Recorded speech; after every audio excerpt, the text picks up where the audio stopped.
Un profundo eco resuena en Carondelet por el descontento que hay, pero para el gobierno parece que hay la decisión de interpretarlo con su propio diccionario.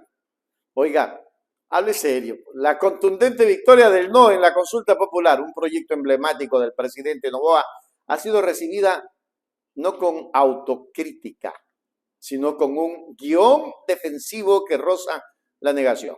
Y es que la vocera de gobierno, Carolina Jaramillo, encapsuló esta postura en una frase que ya genera polémica. Ayer ganó el miedo profundo al cambio. ¿Cuál cambio? Pues hay que ser torpe para hablar de esa manera. Perdónenme que lo diga de esa manera, pero hay que ser torpe para hablar así. Vamos a mirar. Discúlpeme, no le quiero decir torpe a la señorita, pero esa posición es de torpeza. Curiosidad y hasta con gracia cómo al no le han salido muchos padres y madres. Sin embargo, yo insisto, yo creo que lo que ganó ayer fue el miedo profundo al cambio e incluso el temor a que caigan los líderes de la vieja política.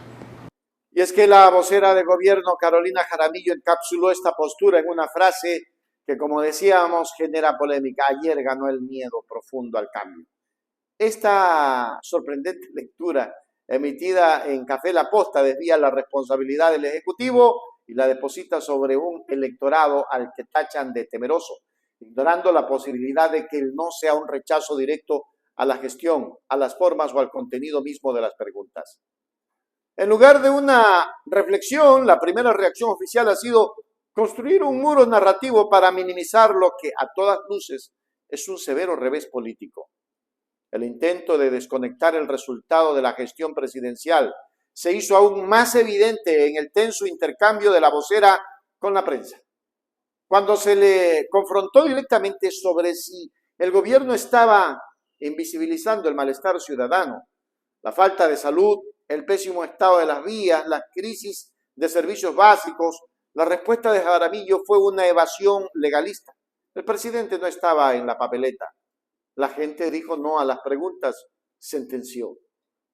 Esta distinción, aunque técnicamente cierta, es políticamente sorda y estúpida.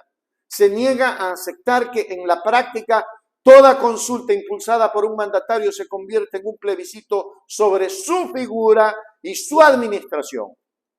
Al insistir en que el no se limita al texto de la papeleta, el gobierno desprecia activamente el voto castigo que millones de ecuatorianos expresaron contra un día a día que perciben como insostenible, aferrándose a métricas que la realidad electoral acaba de contradecir.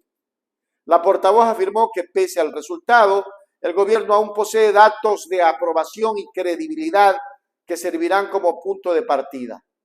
Este discurso choca frontalmente con la voluntad popular expresada en salud, los servicios, hay un mal estado de las vías. El rato que tú dices, ok, la gente dijo que no a las vías, dijo que no a las preguntas, pero no nos está diciendo nada a nosotros, es como invisibilizar también a todas esas personas que están pasándola mal en el día a día en el gobierno y que nadie les está dando una solución o una respuesta. ¿Y por qué les estamos invisibilizando? Claro, porque tú dices, o sea, solamente la gente dijo que no a las preguntas, cuando es claro que está diciendo que no a la gestión. Y no lo quieren ver o simplemente es algo que ustedes creen en realidad que tiene que ver, no sé, con los miedos, con el discurso, que tampoco es que lo aclararon mucho del lado del gobierno. No, a mí me parece que estás haciendo una lectura mucho más amplia, digamos, por fuera de la papeleta. El presidente Noboa no estaba en la papeleta, la aprobación del presidente Noboa no estaba en la papeleta. Yo creo que los análisis, por supuesto, se tienen que profundizar. Sin embargo, estamos pensando de aquí hacia adelante, por un lado, y por otro lado, creo que asimismo, como hay datos, como tenemos los datos de la votación del día de ayer, también tenemos los datos de la aprobación que tiene el gobierno, de la credibilidad que tiene la palabra del presidente, y sin duda, eso también es un buen punto de partida de aquí para adelante. La estrategia gubernamental parece ser ahora un repliegue hacia el poder que aún conservan en lugar de un acercamiento al pueblo que les ha dado la espalda. Carolina Jaramillo fue enfática al asegurar que existe una hoja de ruta y un plan. Me imagino que va a ser el plan B, C, ¿cuál será? Que se ejecutará gracias a la mayoría en la Asamblea Nacional. La mayoría que compraron con pseudos asambleístas que vendieron su conciencia por hijos de... Ya le saben ustedes el resto. El mensaje es claro y preocupante. Si la legitimidad popular falla, se usará la maquinaria legislativa. La consulta, que debería de ser una herramienta de validación, se ha convertido en un obstáculo que al gobierno ahora plantea sortear. Ya mismo le hacen una marcha en contra del pueblo, como hicieron la marcha en contra de la Corte. Sinvergüenzas. Esta narrativa de culpar a terceros se completó con otra de las declaraciones de Jaramillo, quien sugirió que el no también fue impulsado por el temor a que caigan los líderes de la vieja política. De nuevo, el gobierno se rehúsa a mirarse al espejo. Prefiere pintar a la ciudadanía como una masa manipulada por miedos infundados o por fuerzas políticas arcaicas, en lugar de asumir la impopularidad de sus propuestas o la ineficacia de su comunicación. Esta estrategia de minimizar la derrota y culpar al electorado no solo es arriesgada, sino que profundiza la grieta entre el Palacio Presidencial y la realidad de las calles. El gobierno no solo perdió en las urnas, está perdiendo la oportunidad de entender por qué perdió. Más allá de la generalidad que he escuchado en las primeras declaraciones, que es normal en las primeras declaraciones ser general, vamos a seguir trabajando, vamos. Claro. ¿Hay algún plan? O sea, ¿cuál es la ruta del gobierno planteada al Ecuador a partir de ayer?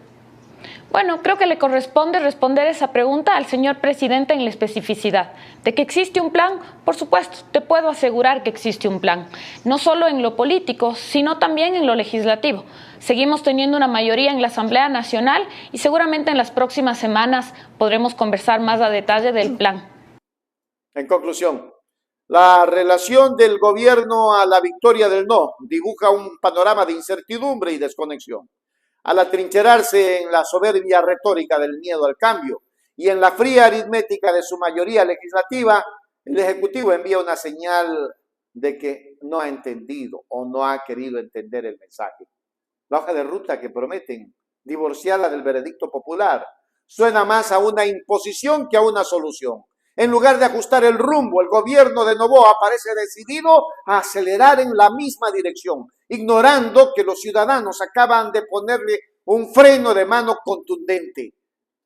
La jornada de ayer no solo demostró el poder del no, sino también la peligrosa sordera de un gobierno miserable que prefiere culpar al pueblo antes que corregir su propio camino. Bueno, pues no nos queda otra. Pidamos papeleta para la revocatoria de mandato y ustedes van a ver que se va porque se va.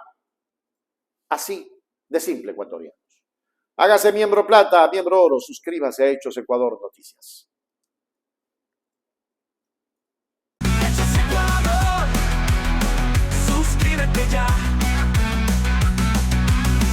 Hechos Ecuador, suscríbete ya. Hechos Ecuador, la verdad está ahí. No te pierdas nada, cada día algo nuevo. Conéctate al canal y mantente informado. Siempre estamos aquí para darte lo mejor. Hechos Ecuador, claro, la verdad sin temor. Hechos Ecuador.